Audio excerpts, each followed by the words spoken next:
So I am an engineer. I am not a scientist. So when we go through this presentation, I want you to remember that fact, because when I misspeak on a few scientific terms here and there, don't hold it against me. The difference, by the way, between a scientist and an engineer, if there's a group of people getting ready to jump out of an airplane, it's the whole scientist explaining how everything works and going through all the right safety steps. I'm the guy, the engineer leaning next to you saying, just pull this cord, all right? So at the end of the day, we're going to figure out how to get things done. It might always be precise or as accurate as some people would like, but the end goal is always the same, okay? So today, we're talking about some new conservation practices, and particularly 3 of them that I'll go through. 2 of them you may have heard before, and 1 of them is pretty new.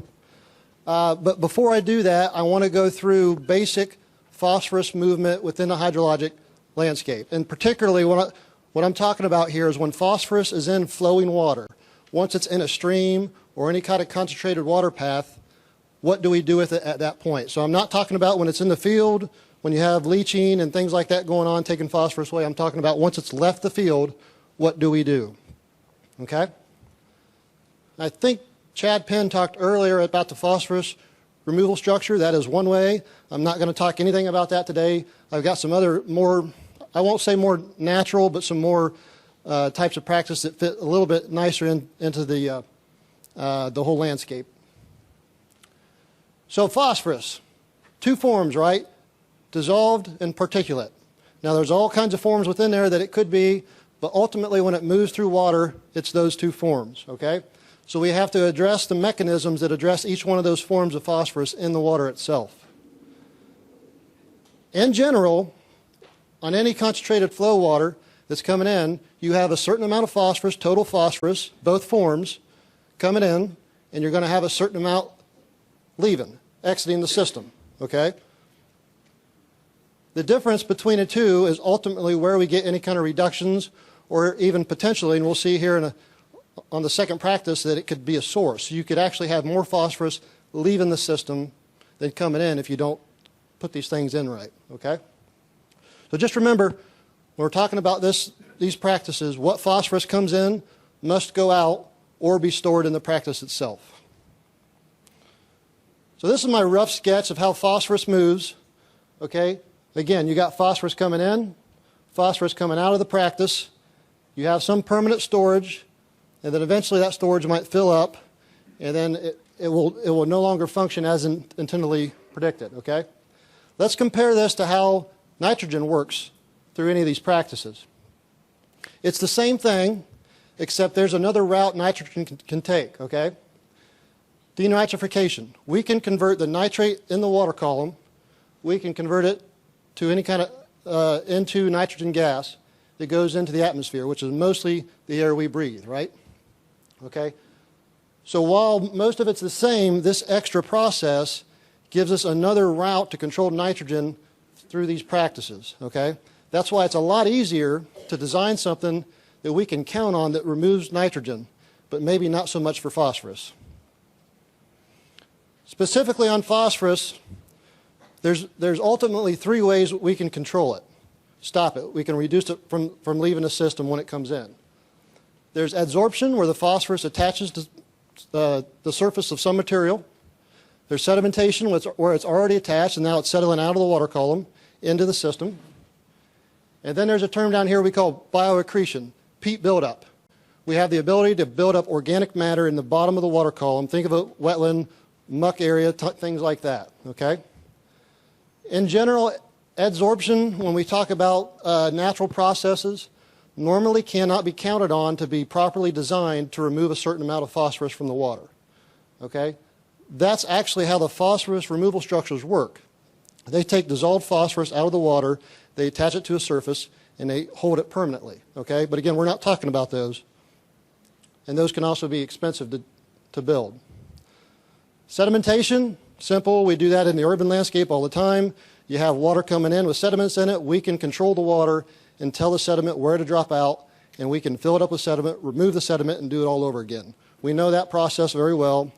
And this last one, bio-accretion, it's a little less known, and it's very difficult to design to get it right. But when it is done right, particularly in the second practice I'll talk about here today, it can provide long-term beneficial phosphorus reduction of the water stream out of the system. All right. Practice number one is not a new practice. It's been out there for 20 or 30 years. Two-stage ditches. Essentially, most of the ditches we design in Northwest Ohio, or really anywhere, are of a typical trapezoidal shape. It's efficient as far as construction, easy to build, easy to control, check when we build them, and it's simple to build back to once we have to go back in there and maybe renovate the practice. Does a good job at first of getting the water out of there, but there are some negatives that come with it, okay? A two-stage ditch is simply we leave the bottom portion of the trapezoidal channel and we pull back the banks to a certain distance. So ultimately we're creating like an artificial floodplain within the ditch system itself. Now you can see the big disadvantage here is the top width. Anytime we do a two-stage ditch where we would normally do a trapezoidal ditch, it's going to be a little wider, okay? So, some general photos of two-stage ditch before, during, just after construction, and then 4 years down the road, 7 years down the road, they start to grow up with brushes and shrubs. But ultimately, they are a good practice for long-term bank stabilization of ditches and streams. The design of these things are done such that the energy level that the water moving through the ditch puts on the soil layer at the bottom of the ditch is less than what that soil can handle, meaning that it doesn't erode the ditch bank, okay? But it's also designed so that it doesn't necessarily drop out sediment at these low flow events, okay?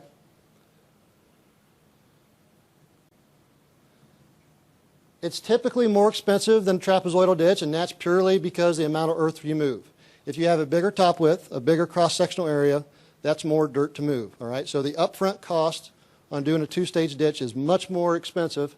I won't say much more, but it is more expensive than a typical trapezoidal ditch, okay? And if you have a trapezoidal ditch and you want to build a two-stage ditch, then that earthwork to move those banks back is going to add on to what would typically be your normal maintenance fee. So what might be a quarter or 50 cents per linear foot to adjust might end up being maybe $5, $10, $15 per foot to turn that into a two-stage ditch. The upside of a two-stage ditch is because we design these things so that the sediment does not erode in the channel and does not settle out in the channel at a significant rate, the maintenance that we would do on these things as far as dipping out ditches and bank stability protection measures is much less over the long-term life of the practice, okay? So those three mechanisms, I talked about how phosphorus moves through the water column. Do we get any adsorption of phosphorus, say, on the soil particles within the benches? Maybe, we might. We also might have some phosphorus moving off of those particles and back into the water column. And so we really can't count on that mechanism within two-stage ditches because we really can't nail that down to get that design parameter perfect. Sedimentation, like I say, you will have some sedimentation on the benches, but what happens on the two-stage ditch is that bottom inset channel tends to move over time. And so over time, the net increase or decrease of sediment in the stream basically is zero, all right? You can't really count on a sedimentation P reduction in that stream system if we do a two-stage ditch. And same for bio-accretion. They're not designed to promote this, so that doesn't really occur as much in significant values as well. The place where we can put two-stage ditches and have a positive effect, because everything I've said so far is sort of negative about two-stage ditches in terms of phosphorus control. There are situations, some in Ohio, some in Northwest Ohio, where you have extreme erosivity in the banks. You have bank failures. You have scouring occurring at the bottom of the ditch. You have soil that was in the ditch permanently that moved out. And that depends on a whole number of factors. But in those specific situations, when you build a two-stage ditch, overall you will have a net phosphorus loss reduction because you stabilize the system, okay? The problem with Northwest Ohio, and particularly I'm talking about the Great Black Swamp, is it's very flat. If you look north of here and you go to Wood County, you go to Defiance County, Henry County, Putnam County. It's very flat. Our ditches are flat. They're deep and wide. And they have an extensive drainage maintenance program, which means they're dipping out the ditches all the time, which means they build a trapezoidal shape, sediment drops out, they pick the sediment up, they move it back into the field. Okay? And when you build a two-stage ditch in that specific scenario, you don't have the maintenance, which means you're not dipping out sediment as much, which means you didn't have as much sediment drop out. Okay? So they will work in certain situations, particularly on the edges of the black swamp, but they're not going to be a huge practice that we're going to push in Northwest Ohio for the majority of the acres. Okay. Practice number 2, upland wetlands, brand new. No one's ever heard of wetlands right before. They're brand new. They've never existed on the landscape before. Haven't ever heard of them. That's not true, right? There's wetlands all over the place. There's been wetlands on this planet for as long as any of us have been here, right? And they function similarly to one another. They do a good job, in general, all wetlands do a good job to act as an entrapment mechanism. So in that case, they reduce sediment that would move through the system. They do a good job. They can promote denitrification. So any nitrogen that comes to the wetlands, they can convert into nitrogen gas and reduce it that way. They provide wildlife benefits. In general, all wetlands, in general, provide wildlife benefits. A particular downside is if we're putting these in the ag landscape, they're going to take out land of production. So that's always a consideration when a producer comes into the office and wants to put one in. And they can be expensive to build. Whether you're building a wetland using a dike, you're doing earthwork out there, you're compacting, or you're digging a shallow excavation, it doesn't matter, you're moving earth, they can be expensive to build. But let's look back at these three different controlling parameters, what may go on in a wetland. In general, the same thing with the adsorbed phosphorus. Some may adsorb to soil particles within the wetland, some may desorb. To get that correct to where it's always in the positive is difficult to do, and that's usually not something we can count on. Again, they can act as sediment traps. The question is, why are we building a wetland if all we're doing is catching sediment? We can build a much more efficient sediment trap in the landscape that does a better job than wetland. Now obviously there's a lot of other benefits, but if that's the goal we're going for phosphorus, why did we do it? Okay? Bio-accretion.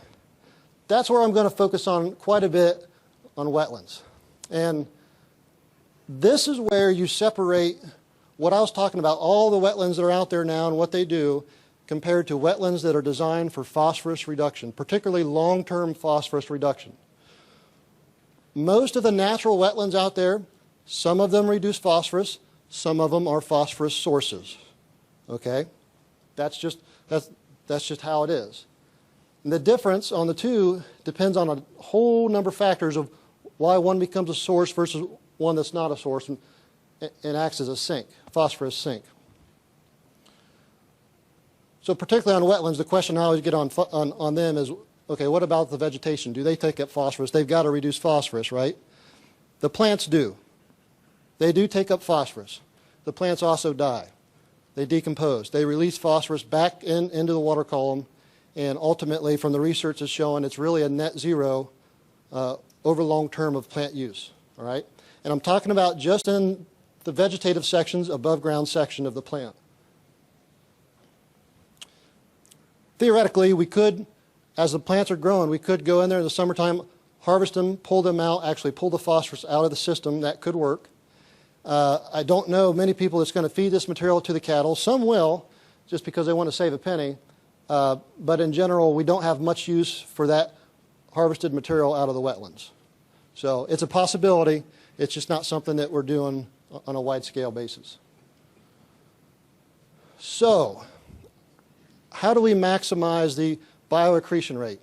All right? These are some, 9 or 10 factors I've put on here that are important to get it right. There are more than this. It's a very fine-tuned design to promote long-term peat buildup in any wetland. When you look at a general shallow excavation wetland that doesn't have much watershed coming to it, you do not have a large amount of peat buildup in the system. It does not necessarily act as a phosphorus sink, okay? When you have a 1 acre diked wetland that treats 100 acres of watershed, you have a blast through system that is just shoving water through it as fast as it can, and it does not act as a phosphorus sink, okay? So there are ways we can design each one of these factors, and it is difficult to do this, and we don't do this. By the way, I didn't mention, this is not something that we currently do. When we're out there building wetlands for NRCS, for FSA, we're normally building them for functions of vegetative quality or maybe wildlife or the microbial communities, things of that nature. But we have, as far as I can tell, not really designed many of these to specifically address phosphorus control in the water system. Okay? We can, we just haven't been doing it lately. The big mechanism, you heard this the last couple presentations, to get this to work is you have to be able to manipulate, control, set, adjust the water level in the wetland. And specifically, when it comes to phosphorus, when it's in the organic matter, when you draw down the water level to where it becomes aerated, that organic matter breaks down further and it releases the phosphorus into a form that when it fills back up with water, it can drain back into the water column and out the system. So we have to manage it properly to where it's always saturated to some level, but yet promotes extensive root growth shoots, all the root shoots in the system from particularly the plant life that grows with roots. All that is very, very touchy. So we can build a dike out there. We can have a natural drainage landscape, build a dike that catches the water, and we can control the water to a certain amount, to a certain time frame, and get it to built to where we have those bio-accretion rates fully maximized. And then somewhat, well, not somewhat, much rare is we can design shallow excavations, particularly on floodplains or somewhere close to a stream with an outlet, to where we can put in a controlled structure and drop that water level there over time as needed and operate it much like we do with the option number 1. But again, that's much more rare. We don't find those sites too often. And most times we do, they're in floodplains, and the Army Corps has nasty things to say when we want to put any kind of structures in a floodplain. So we don't get into that too much, but it does happen every now and then. This is a project we did in Seneca County 6 years ago. This is a fully diked wetland. This is a U-shaped dike starting up here, comes down towards me, and then comes back up to the right. It's a 4 or 5 acre wetland. This is the before picture, and then this is the after. And this part right in here is exactly where we get our phosphorus control. We've got water levels that are anywhere from 1 inch deep to maybe 6 inches deep, and that promotes extreme vegetative growth. Those roots are going crazy in there.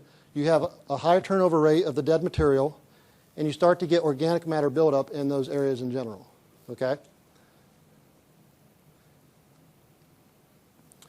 This is one we finished a couple years ago. It's actually north of here, 10 miles.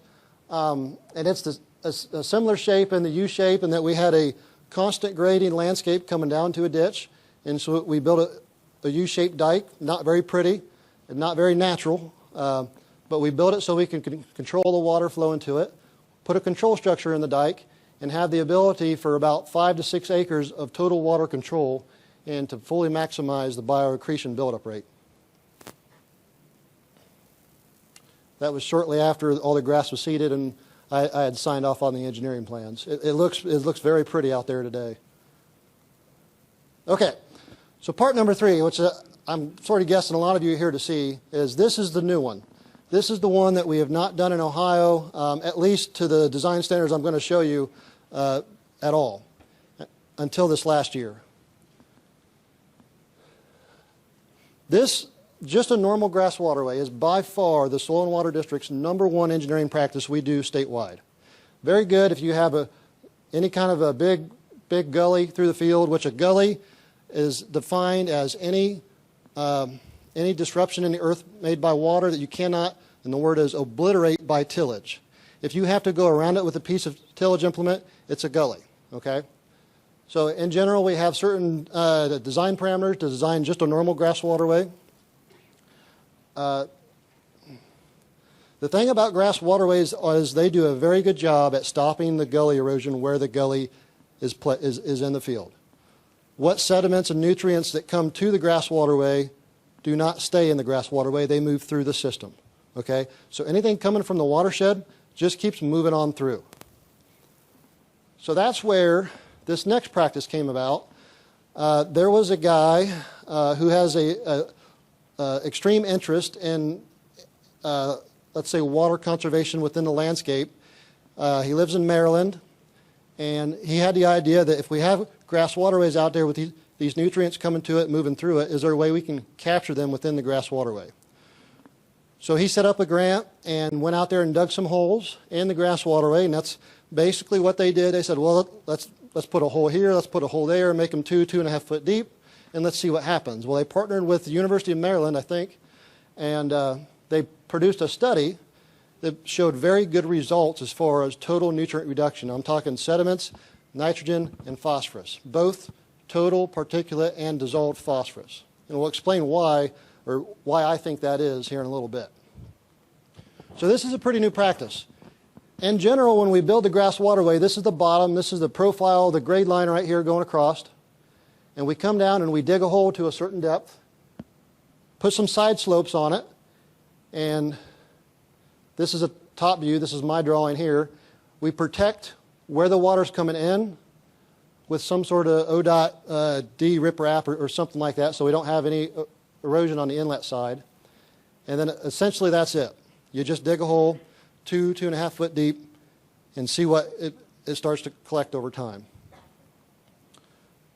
So what sort of these three mechanisms can we go about counting on for this practice? Again, same thing with adsorption. Anything when you have natural systems where you're trying to collect it without introducing like a man-made material or material not coming to the area, it's going to be difficult to count on adsorption mechanism. It could happen.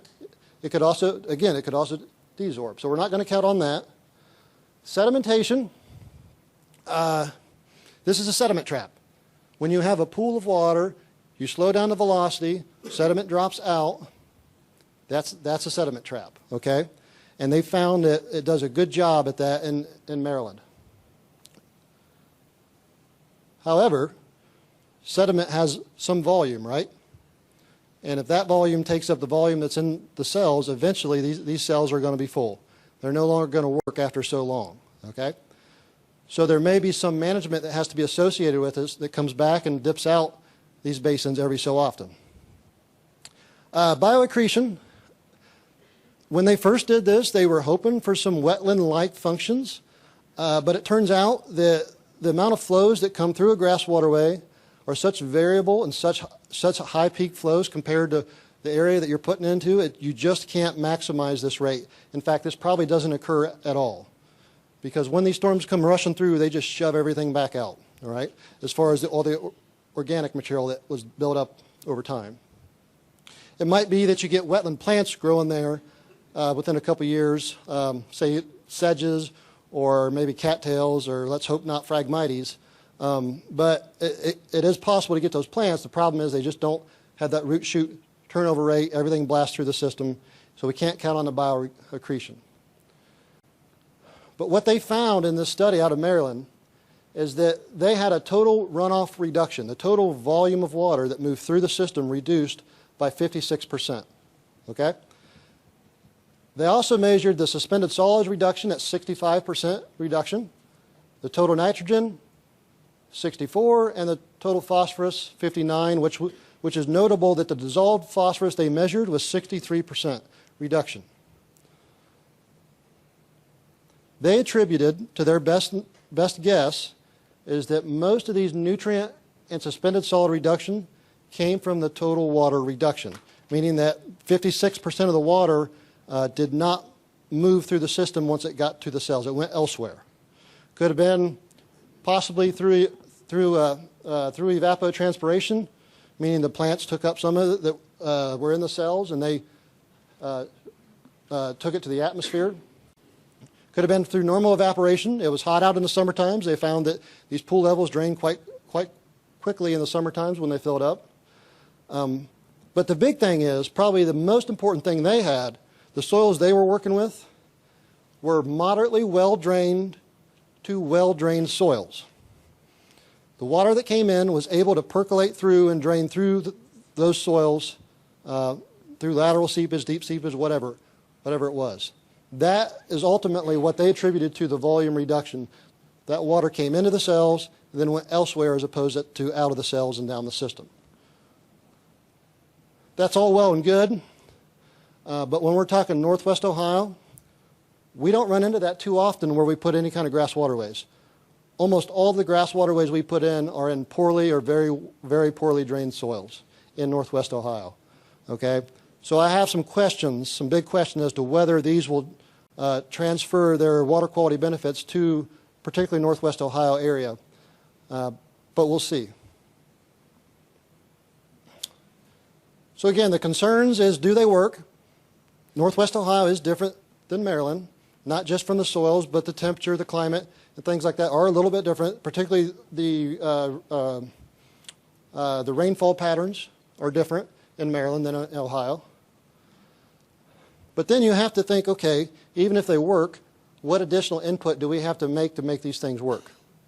And what we found is that if you sort of normalize it to the cost as per acre of watershed served, meaning that if you have a 100-acre watershed come into the system, you can multiply this out times 100. In general, the extra amount we're going to have to pay for building this kind of system is probably around $80 to $100 per acre of watershed.